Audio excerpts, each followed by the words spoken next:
নমস্কার, আরোহী নিউজে আপনাদের স্বাগত জানাই। আমার বাংলা নিয়ে আপনাদের সঙ্গে আমি সৌরভ। দলের সঙ্গে শুভেন্দু অধিকারীর দূরত্ব বেড়েছে অনেকদিন আগেই, আর তিনি যে মন্ত্রিত্বে ফিরবেন না তা এক প্রকার পরিষ্কার।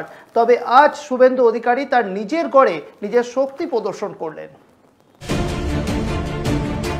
শুভেন্দুকে রুখতে দফায় দফায় বৈঠকে বসেন সৌগত রায়, অভিষেক বন্দ্যোপাধ্যায়রা, কিন্তু সেই আলোচনা কোনোভাবেই ফলপ্রসূ হয়নি।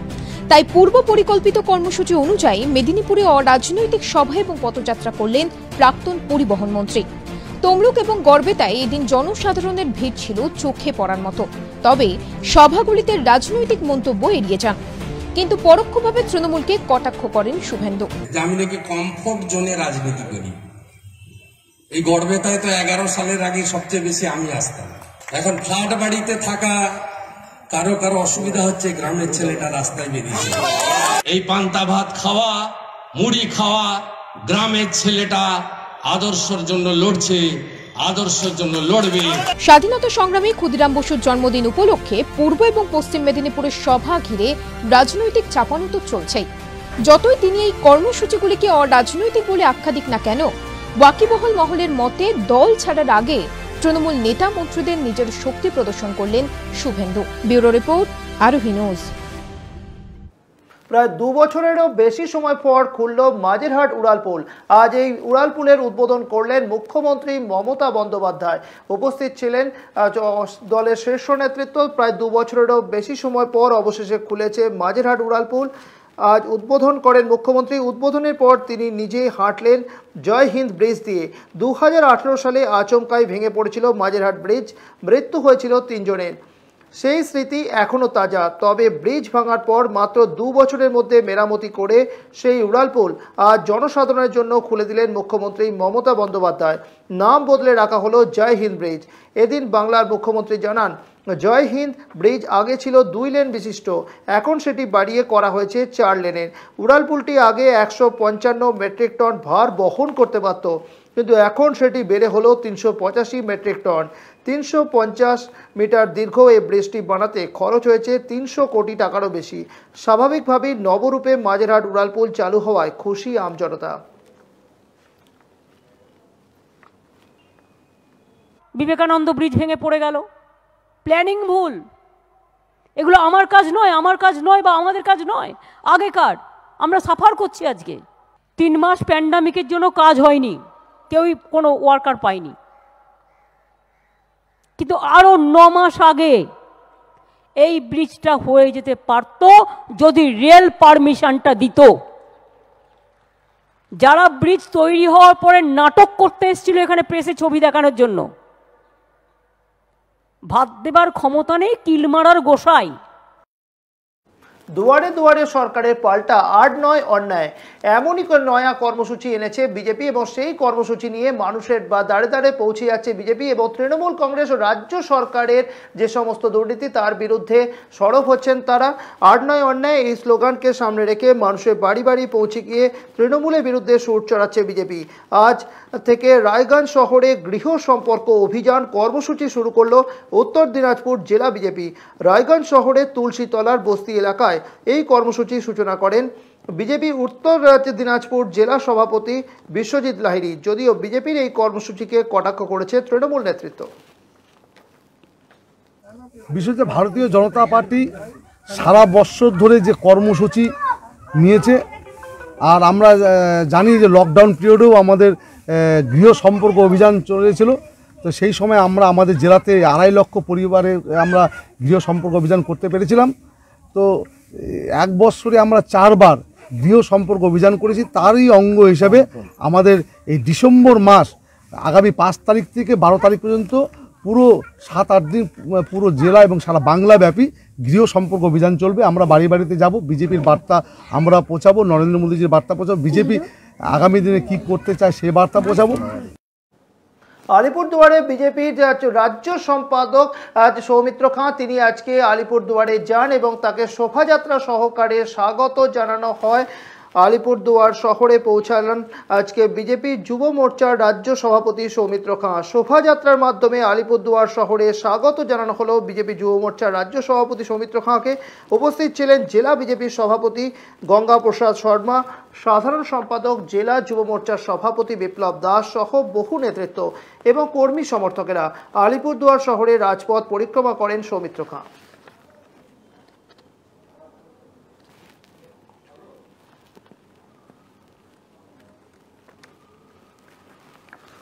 বিধানসভা নির্বাচনে বিজেপিকে মোক্ষম জবাব দিতে প্রস্তুত বিমল গুরুং। আগামী রবিবার পাহাড়ে বিমল গুরুংয়ের সভা রয়েছে, সেই সভার চূড়ান্ত প্রস্তুতি চলছে। ইতিমধ্যেই বিমল গুরুংয়ের সভা ঘিরে আজ সেখানে চূড়ান্ত প্রস্তুতি সমস্ত রকমভাবে ব্যবস্থা নেওয়া হয়েছে।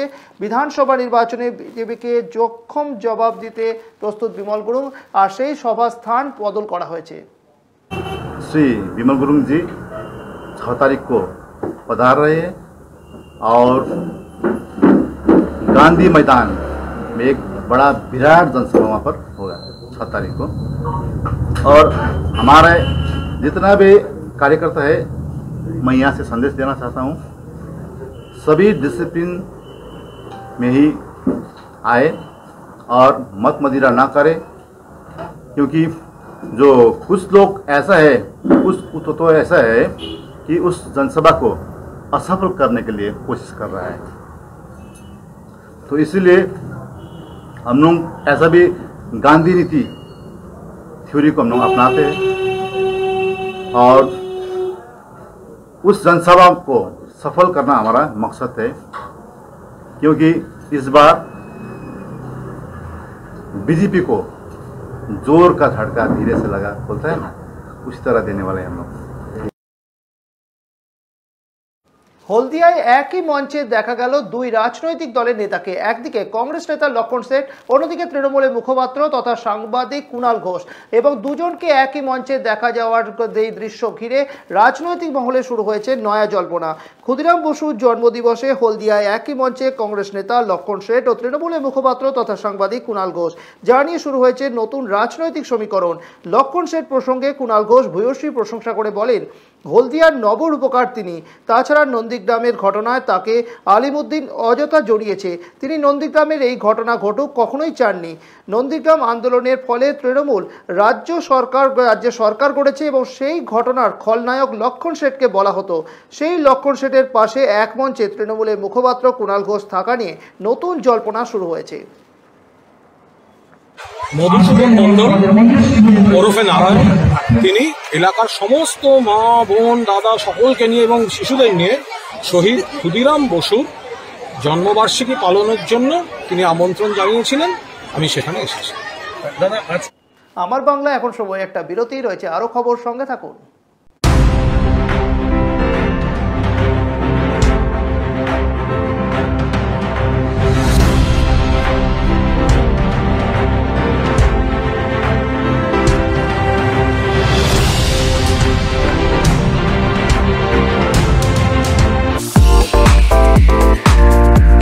Wanna fly?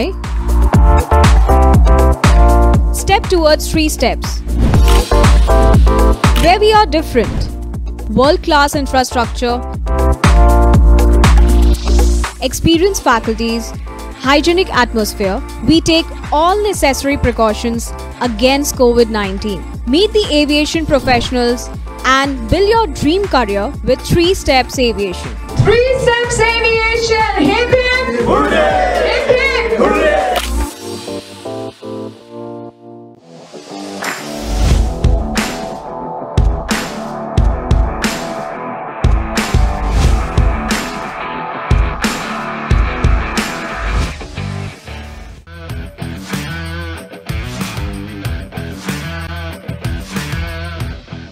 Welcome to Sinha Group of Companies, your genie in a bottle.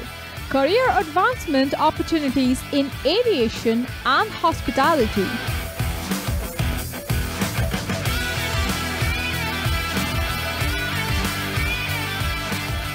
Organic farming, the evolving science of India's healthy future. Digital marketing of the next generation. Income tax consulting and other legal services. home furnishing and decor, bringing your dream house to life. We know what you desire, so unleash your genie with Sinha Group of Companies and let the magic begin. Sinha Group of Companies, dream with India.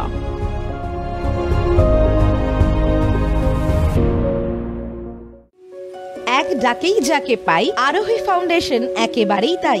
8 থেকে 80-র জন্য এক ডাকে সাড়া দেয় আরোহী foundation. দুস্থ মানুষের পাশে দাঁড়ানোর জন্য অঙ্গীকারবদ্ধ আরোহী ফাউন্ডেশন। ছাত্রছাত্রীদের সফল ভবিষ্যতের জন্যই নিবেদিত আরোহী ফাউন্ডেশন। আরোহী foundation, solution for every need. Your bazaar, our bazaar.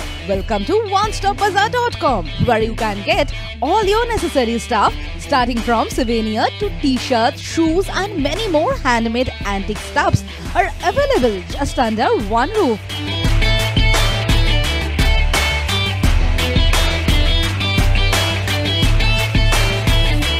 Our stores are available at airports like Kolkata, Guwahati, Imphal, Bagdogra, and you can also find us at City Center too. We are just one click away to serve your need. Visit onestopbazaar.com or www.onestopbazaar.com. Feel the Indiana.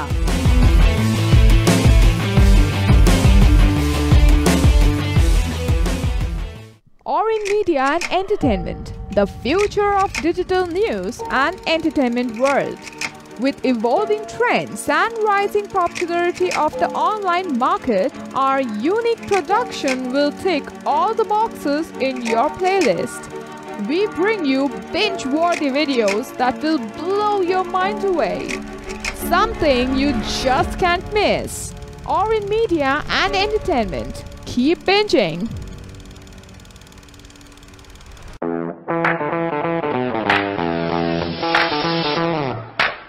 Welcome to Takeoff Aviation and Management Academy. Takeoff is uniquely designed to train you, targeting towards soulful employment and aspirants wanting to join aviation, airport retail industry, banking, hotel and hospitality industry.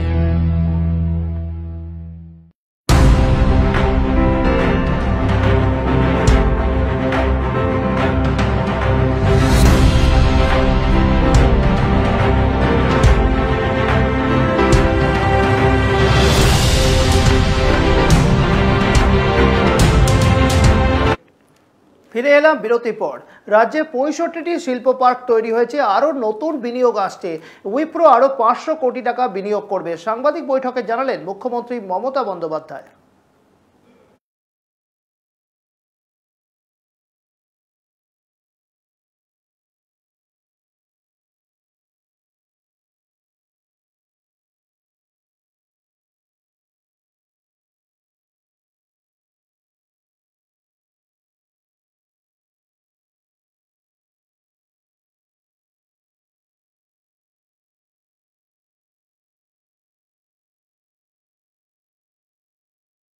Now, since we are discussing about the focus on development of the IT sector, due to our continuous efforts, Bengal has the largest e-governance structure and platform in India and have become the home of all IT companies nationally and globally.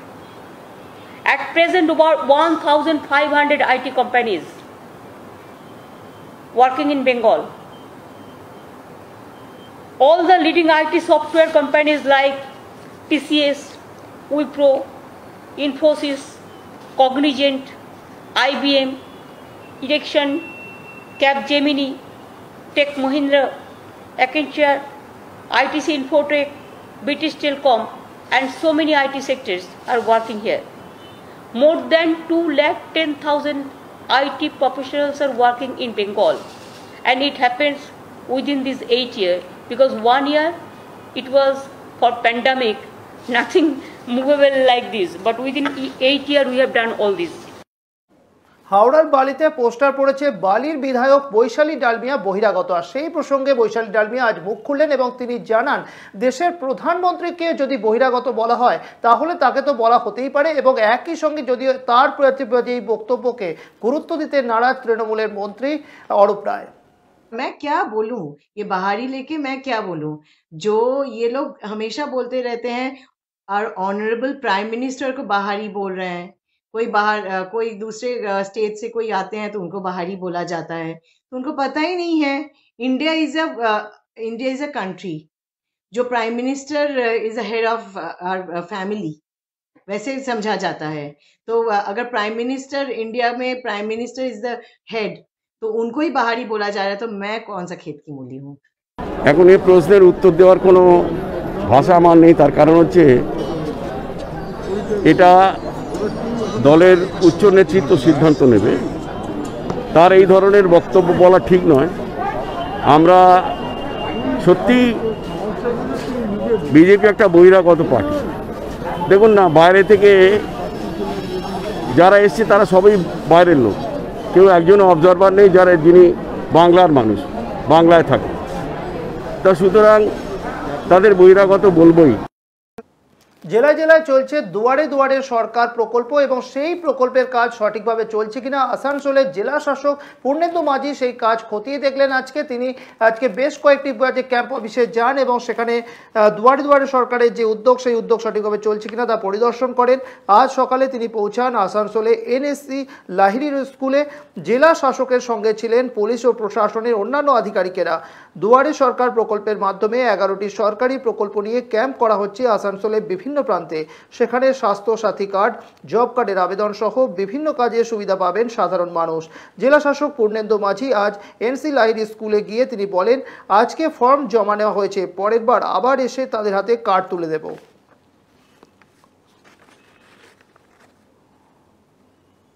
सब जगह जाने का कोशिश करेंगे, जितना maximum लोग cover कर पाए। हम लोग का जो यहाँ पे जो जिस उद्देश्य के साथ यहाँ प्रोग्राम वो हो रहा है कि नहीं वो देखना है, और अभी तक जितना हमने घुमा है देखा है सब जगह पर सटीक भाव से चल रहा है, सब काम ठीक से हो रहे हैं। আপনারা দেখছেন যে স্বাস্থ্য সাথী কার্ডের জন্য প্রচুর লোক আসছে, অর্থাৎ যতজন আসছে তার 80% হচ্ছে স্বাস্থ্য সাথী কার্ড।